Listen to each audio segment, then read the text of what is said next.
Our next person whom I'm going to talk a little bit about is Alexa Halliburton.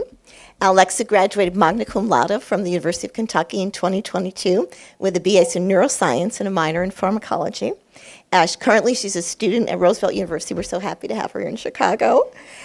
She's getting her PsyD degree with a neuropsychology concentration. She's also a neuropsychology technician at the University of Illinois Chicago in the neuropsychology clinic, and you'll be starting your training in clinical psychopharmacology at Chicago School this fall.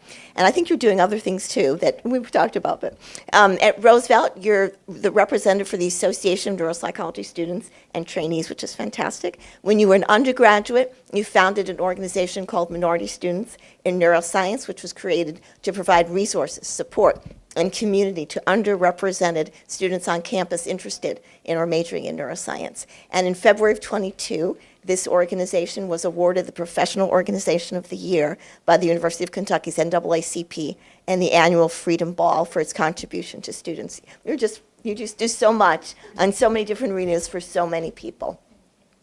Also, as an undergraduate, you were an awardee of the inaugural African American Research Training Scholars Program at the University of Kentucky. In this, you conducted research in the Spinal Cord and Brain Injury Research Center on neuroinflammation process after a spinal cord injury.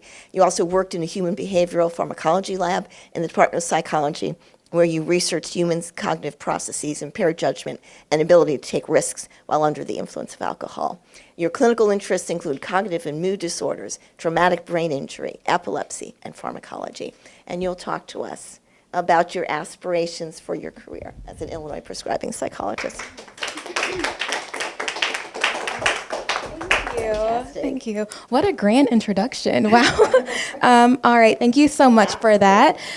So yes, in addition to all of those wonderful things, I also recently just started my diagnostic practicum at the University of Chicago, adult neuropsychology. Also, I actually started the Masters of Clinical Psychopharmacology program this summer starting in May. Yes, so I've had the opportunity to do all of those things, and that's what I'm going to talk about today, what that looks like for a grad student to pursue those multiple aspects and do them at the same time and succeed.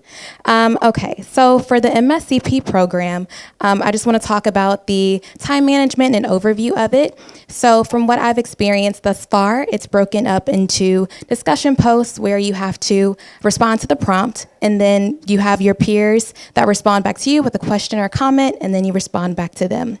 Also, you have papers. So an example is a case conceptualization.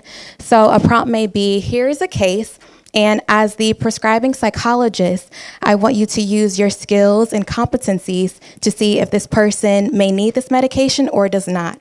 You want to try to figure out, based on their psychiatric and medical issues, does this person really need this medication and why or why not? Also, you may have group projects that allows you to connect with your peers, given that it's an online program, and then, of course, exams and final exams. So that is basically the scope of what I've been doing in the summer. And it's also, the assignments are broken up so that you have a day to 3 days to do them. So that's really helpful for people that, like me, that are doing them at the same time, the doctorate program or the master's program simultaneously. In addition to people that are already well into their careers and people that have families. It really gives you the chance to kind of do this how you want to do it. And if you want to do it throughout the week or do it all at the beginning of the week, just so you can figure out your schedule. Also, I wanted to talk about the financial aspects because unfortunately, money doesn't grow on trees as much as I wish it did.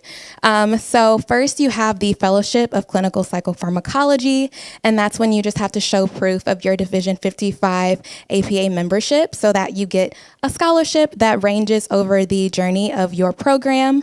Also, you have the Beth Rhyme Reimer Scholarship, and that's really helpful. It's due in February, I believe, every year.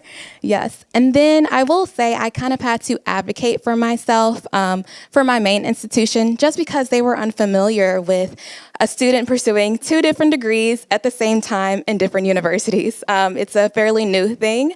So they had a little bit of pushback, but it was just more so they were unfamiliar with it. Unfortunately, the person of the financial aid office at the Chicago school was kind enough to extend his phone number and say, hey, if you need me to call the financial aid office at your main institution, I surely will, just so you can get everything worked out. And nevertheless, everything worked out. So now I just want to talk about the community aspect of it. So like I said, it's an online program. So it's easy to feel isolated and like you're the only one going through something, that you're the only one that may not understand something. But my cohort, we formed a group chat. So we use that for support. We do check-ins, or we just say like, hey, I didn't understand this. Can you help me out with this? And we really just have that extra sense of community. The professors are also really helpful. One professor offered her cell phone number, and one time I was working on an assignment pretty early in the morning, wasn't aware that it was that early, and I texted her, and she texted me back in like 5 minutes. So she was really about her word.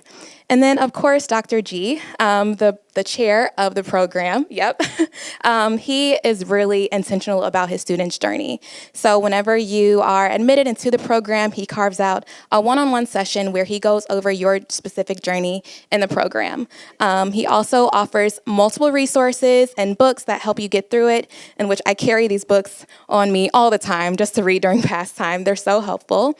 And he just really wants to make sure that you are intentional about your progress.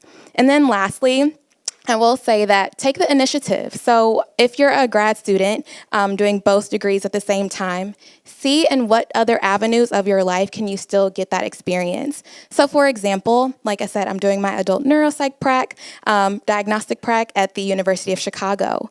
And I expressed to my supervisor that I was interested in prescriptive rights and prescriptive authority. So during our morning meetings, when we go over the cases, he'll stop whenever we go through the medications and say, hey, I know you're interested at this.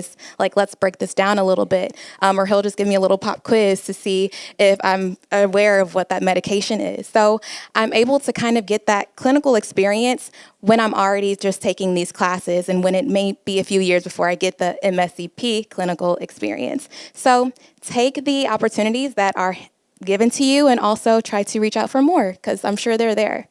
All right, I hope that was helpful for those that are interested in the doctoral program and the master's at the same time. You have that support. The financial aid is there, and you can really carve out your schedule the way that you want it. All right, thank you so much. I'm happy to talk to people afterwards.